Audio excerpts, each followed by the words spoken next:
Hi friends, welcome back to Vedavyas YouTube maths channel. నేను మీ Janardhan sir. So ఈరోజు మనం number of triangles, ఈ టాపిక్లో లాస్ట్ క్లాస్ మనం కొన్ని ప్రాబ్లమ్స్ డిస్కస్ చేసాం. ఇప్పుడు ఇంకొన్ని ప్రాబ్లమ్స్ డిస్కస్ చేస్తాం, different models. Last class 2 models discuss చేసాం, ఇప్పుడు 3rd మోడల్లో డిస్కస్ చేస్తున్నాం.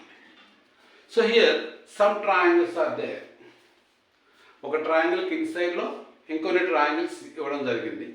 సో ఇలాంటి వాటిని మనం ఎలా కౌంట్ చేయాలి, how many triangles are there అనేది ఎలా కౌంట్ చేయాలో చూద్దాం.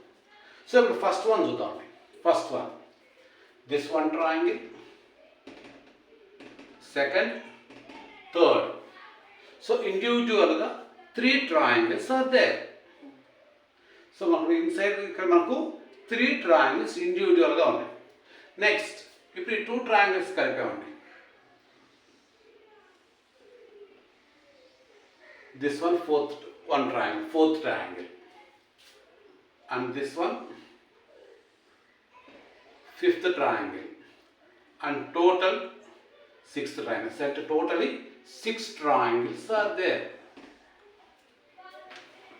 So మనకి inside లో 3 parts ఉంటే totally 6 triangles are there. But ఇలాంటి నెట్వర్క్స్ మనం ఇంకా ఇలా ఇంక్రీజ్ చేసుకుంటూ పోతే, ఇంకా ఎక్కువ లెంత్ ఎక్కువ వస్తే, ఎక్కువ పార్ట్స్గా డివైడ్, ఇక్కడ మనం 3 పార్ట్స్గా డివైడ్ చేస్తాం కానీ సింపుల్గా కౌంట్ చేస్తున్నాం. ఇంకా ఎక్కువ పార్ట్స్గా డివైడ్ చేస్తే మరి ఎలా కౌంట్ చేయాలి? అలా పార్ట్స్ ఎక్కువ ఉంది, మనం మిస్టేక్ చేసే ఛాన్సెస్ కూడా ఎక్కువగా ఉంటుంది. సో అందుకని మనం ఈజీగా ఒక సింపుల్ ట్రిక్స్ నేర్చుకున్నాం. ఏంటా ట్రిక్స్? ఇక్కడ ఇండివిజువల్గా మనం 3 పార్ట్స్ వచ్చాయి కాబట్టి ఆ 3 పార్ట్స్ని యాడ్ చేసేద్దాం. 1 + 2 + 3, 1 + 2, 3 + 2, 6. So 6 triangles are there. One triangle, big one triangle. 2 triangles, two triangles. This 2 one triangle, this 2 one triangle, 2 triangles. 3 individual parts. So ఇలా మనం యాడ్ చేసుకుంటూ ఉంటే సింపుల్ ట్రిక్స్తో మనం నేర్చుకోవచ్చు. So 1 + 2 + 3, 6 triangles. మరి ఇక్కడ ఎన్ని ట్రయాంగిల్స్ వస్తాయి కౌంట్ చేద్దాం. 1, 2, 3, 4.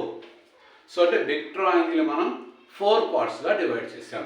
So some of that all 1 + 2 + 3 + 4.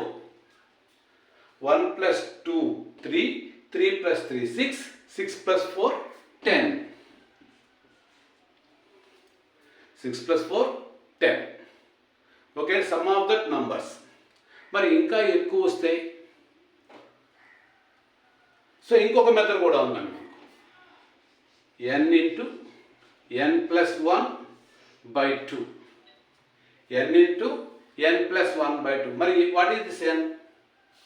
n అంటే ఇండివిజువల్గా ఇక్కడ ఎన్ని పార్ట్స్ వచ్చాయి? 3 పార్ట్స్ వచ్చాయి. సో 3 × 3 + 1/2.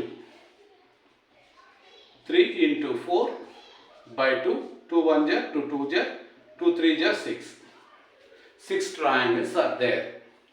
సో ఇలా కూడా మనం నేర్చుకోవచ్చు. సో ఇక్కడ మనం కౌంట్ చేసుకోవాలన్నా రైట్ చేయొచ్చు, లేదా ఈ ఫార్ములాని యూజ్ చేసుకొని కూడా సింపుల్ ట్రిక్స్లో మనం నేర్చుకోవచ్చు. మరి ఇక్కడ ఎలా క్యాలిక్యులేట్ చేయాలి? n value 4. 4 × 4 + 1/2. So 2 1 = 2, 2 = so 2 × 4 + 1 5, 2 5 = 10 triangles. So సింపుల్గా మనం తక్కువ అయితే ఇలా యాడ్ చేసుకోవడం బెటర్గా ఉంటుంది ఈ క్యాలిక్యులేషన్ లేకంటే కూడా. లేదా ఇంకా ఎక్కువ నంబర్స్ వస్తే, ఒక 10 పార్ట్స్గా డివైడ్ అయితే, సో అప్పుడు యాడ్ చేసుకుంటూ ఉండడం కంటే ఇది బెస్ట్ అవుతుంది. సో ఎక్కడ మనం ఎలా చేయాలి అనేది వన్స్ మీరు యాడ్ చేసుకుంటే ఈజీ అనుకుంటే యాడ్ చేసుకొని చేసుకోవచ్చు, ఫార్ములాని యూజ్ చేసుకొనైనా చేసుకోవచ్చు. So formula n × n + 1/2. Number of triangles in the triangular networks. ఈ టైప్లో ఇస్తే, అంటే ఒక వెర్టెక్స్ నుంచి ఆల్ పార్ట్స్ డివైడ్ అవుతూ ఉంటే, పార్ట్స్గా డివైడ్, లైన్స్తో డివైడ్ చేసుకుంటూ ఉంటే ఇన్సైడ్లో, సో అప్పుడు మనం ఈ ఫార్ములాని యూజ్ చేయొచ్చు. ఓకే అండి. ఇక మనం 2 ప్రాబ్లమ్స్ నేను డిస్కస్ చేశాను. ఈ థర్డ్ ప్రాబ్లంకి ఎన్ని ట్రయాంగిల్స్గా డివైడ్ చేయొచ్చు అనేది మీరు ట్రై చేసి నాకు కామెంట్ బాక్స్లో తెలియజేయండి. ఓకే అండి. సో ఇలాంటివి మన కాంపిటేటివ్ ఎగ్జామినేషన్స్లో వస్తూనే ఉంటాయి. వాటి గురించి ట్రై చేయండి. ఏదైనా డౌట్స్ ఉంటే మీరు ప్రాబ్లమ్స్ని నాకు కామెంట్ బాక్స్లో తెలియజేయండి. ఓకే అండి. ఓకే, నెక్స్ట్ వీడియో మళ్ళీ కలుద్దాం. Till now, by by.